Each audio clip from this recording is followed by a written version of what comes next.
Chamava a irmã de Jezabel, até o dia em que ela mostrou o exame de gravidez. Era uma tarde quente de outubro, daquele tipo que faz o suor escorrer pelas costas mesmo sem movimento. O salão da igreja estava cheio, como sempre às quartas-feiras, quando os irmãos se reuniam para a oração de fé. Eu estava sentada no banco de trás, perto da janela, tentando me concentrar nas palavras do irmão que liderava a oração, mas meus pensamentos não paravam de voltar para ela. Irmã Cláudia, uma mulher de cerca de 30 anos, cabelos castanhos sempre presos em um coque baixo, roupas simples, mas impecáveis. Ela chegará à congregação havia pouco mais de um ano, vinda de outra cidade, e desde o primeiro dia algo em seu jeito me incomodava. Não era só eu. Muitas irmãs cochichavam nos cantos do salão, trocando olhares de desconfiança sempre que ela passava. O irmão João, um dos mais antigos da igreja, certa vez murmurou para mim depois do culto: "Essa irmã tem um jeito estranho, não acha? Parece que esconde algo." Eu concordei na hora, sem nem pensar direito. Afinal, ela não era como as outras irmãs. Enquanto a maioria de nós se dedicava aos afazeres da casa, à criação dos filhos e às obras da igreja, a irmã Cláudia trabalhava em um escritório no centro da cidade. Voltava tarde, às vezes até faltava às reuniões de quarta. Trabalho, ela dizia, mas quem nunca ouviu histórias de irmãs que usavam o trabalho como desculpa para esconder outras coisas? Os meses passaram, e as suspeitas só aumentaram. Ela nunca falava de família, nunca mencionava o marido ou filhos. Vivia sozinha em um apartamento pequeno, perto da igreja. Certos irmãos mais rígidos começaram a chamá-la de Jezabel pelas costas, comparando-a à mulher do rei Acabe, que trouxe a idolatria para Israel. Eu mesma, envergonhada de admitir, já havia pensado isso mais de uma vez. Até que um dia depois de um culto de domingo a irmã Marta, uma das mais respeitadas da congregação, me puxou pelo braço e disse baixinho: "Você não acha que a irmã Cláudia está vivendo em pecado? Uma mulher sozinha, trabalhando até tarde, sempre tão reservada. Não é natural." Eu não respondi na hora, mas a dúvida ficou martelando em minha cabeça.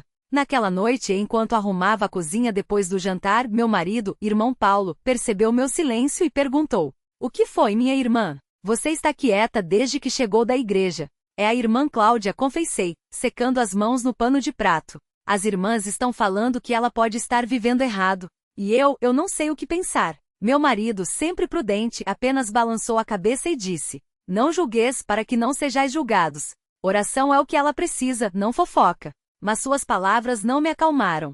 Na verdade, só aumentaram minha inquietação. Se até meu marido, que era tão equilibrado, não descarta a possibilidade de algo estar errado, então talvez as suspeitas não fossem infundadas. As semanas seguintes foram de uma tensão silenciosa. Sempre que a irmã Cláudia entrava no salão, eu sentia um nó no estômago. Sua presença, que antes passava despercebida, agora parecia gritar culpa aos meus ouvidos. Até que numa quinta-feira, algo aconteceu que mudou tudo. Era uma reunião de oração especial, só para as irmãs. A irmã Cláudia chegou um pouco atrasada, como de costume, e sentou-se no banco da frente, perto da irmã Ana, uma das mais idosas da congregação. Enquanto cantávamos o hino de abertura, reparei que ela parecia pálida com olheiras fundas. Suas mãos tremiam levemente enquanto segurava o inário. "Será que está doente?" pensei, mas logo descartei a ideia. Quem nunca usou uma doença como desculpa? A reunião seguiu e a irmã Lúcia, esposa do presbítero, pediu que cada uma de nós compartilhasse um pedido de oração. Quando chegou a vez da irmã Cláudia, ela hesitou. Seus olhos encheram-se de lágrimas e por um momento, pensei que ela fosse desistir de falar. Mas então, com uma voz trêmula, ela começou: "Irmãs, eu preciso da oração de vocês." Ela fez uma pausa, engolindo em seco. "Há alguns meses, tenho passado por uma prova muito difícil. Uma prova que me enche de vergonha, mas que não posso mais esconder." Um silêncio pesado tomou conta do salão. Todas as irmãs, incluindo eu, estávamos com os olhos fixos nela, esperando a confissão que no fundo já imaginávamos. Ela respirou fundo e continuou: "Eu não sou casada." As palavras saíram como um sussurro, mas ecoaram como um grito. "E estou grávida." O impacto foi imediato. Algumas irmãs levaram as mãos à boca, outras fecharam os olhos, como se não quisessem ver a cena. Eu mesma senti meu coração acelerar. Então era verdade, pensei, com uma mistura de tristeza e alívio? Alívio por ter minhas suspeitas confirmadas, mas também uma dor profunda, como se alguém tivesse me dado um soco no estômago. "Como isso aconteceu, minha irmã?" perguntou a irmã Lúcia com voz grave, mas sem acusação. A irmã Cláudia baixou a cabeça. "Foi um erro. Um momento de fraqueza. Eu conheci um homem no trabalho, ele parecia ser um bom homem, um irmão, mas não era. Sua voz quebrou. Eu caí em tentação. E agora estou pagando por isso. As lágrimas começaram a escorrer por seu rosto, e algo dentro de mim se partiu. Não era mais a Jezabel que eu havia imaginado. Era uma mulher quebrantada, envergonhada, pedindo ajuda. E pela primeira vez eu me senti envergonhada também.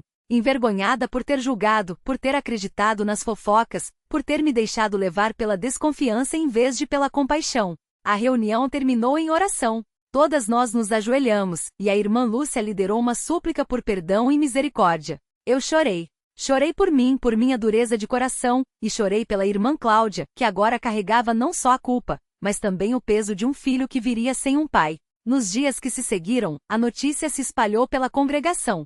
Alguns irmãos, especialmente os mais velhos, ficaram escandalizados. O irmão Tiago, um dos presbíteros, chegou a sugerir que ela fosse afastada das atividades da igreja até que se arrependesse publicamente. Mas a irmã Lúcia, com sua sabedoria, argumentou. Ela já está arrependida. Já confessou seu pecado. Agora precisa de nosso apoio, não de nosso julgamento. Eu me lembro desse dia como se fosse hoje. Estava na cozinha da irmã Cláudia, ajudando-a a preparar um chá, quando ela me mostrou o exame de gravidez. Um papel simples com letras que confirmavam o que já sabíamos, mas que de alguma forma tornavam tudo mais real. Eu não sei o que fazer. Ela confessou, segurando o exame com mãos trêmulas.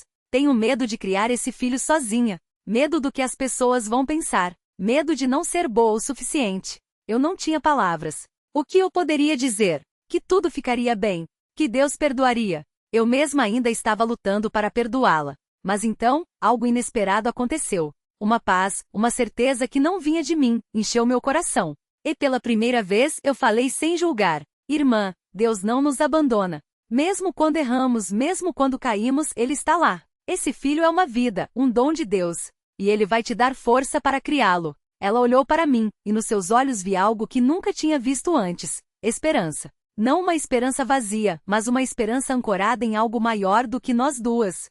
As semanas se passaram, e a irmã Cláudia começou a mudar. Não que sua situação tivesse ficado mais fácil, pelo contrário, as críticas de alguns irmãos continuavam, e sua barriga crescia a cada dia, lembrete constante de seu erro. Mas ela parecia mais leve. Começou a participar mais das reuniões, a ajudar nas tarefas da igreja, a sorrir novamente. Um domingo, depois do culto, ela me chamou num canto e disse: Irmã, eu quero agradecer a você por não me julgar, por me estender a mão quando eu mais precisei. Eu quase chorei novamente. Não fui eu, irmã. Foi Deus. Ele quem mudou meu coração. E era verdade. Porque enquanto eu via a irmã Cláudia se transformar, eu também estava sendo transformada. Deus me mostrava dia após dia que minha atitude de julgamento tinha sido tão errada quanto o pecado que eu condenava. Que a misericórdia é maior do que a condenação, e que o amor cobre uma multidão de pecados. O parto foi difícil. A irmã Cláudia entrou em trabalho de parto numa madrugada chuvosa, e eu fui com ela para o hospital. Enquanto esperávamos na sala de espera, eu orava. Orava por ela, pelo bebê, por mim, pedindo a Deus que nos desse força, que nos ensinasse a amar como Ele ama. Quando finalmente pudemos ver o bebê, um menino pequeno, com os olhos abertos e cheios de curiosidade, algo dentro de mim se quebrou de vez. Não eram mais lágrimas de pena ou de culpa, mas de gratidão. Gratidão por Deus ter nos dado uma segunda chance. Por ter mostrado que mesmo em meio ao erro, Ele pode trazer vida. E não apenas vida física, mas vida espiritual, renovação, esperança. O menino foi chamado de Davi, um nome forte, de um homem segundo o coração de Deus. E de certa forma, aquele nome era um lembrete para todos nós. Deus não olha para a aparência, nem para os erros do passado. Ele olha para o coração. Hoje, anos depois, quando vejo a irmã Cláudia na igreja, com seu filho já crescido, sorrindo e participando dos cultos, eu me lembro daqueles dias difíceis. E agradeço. Agradeço por Deus ter me ensinado que o julgamento não cabe a nós. Que nossa missão não é apontar o dedo, mas estender a mão. Que a graça é maior do que todas as nossas falhas. E acima de tudo, agradeço por ter me mostrado que às vezes, aquelas que chamamos de Jezabel, são apenas almas feridas, precisando de amor, precisando de Jesus. Porque no final não somos melhores do que ninguém. Todos nós em algum momento precisamos da mesma misericórdia que negamos aos outros. E é só quando entendemos isso que podemos de fato ser chamados de irmãos.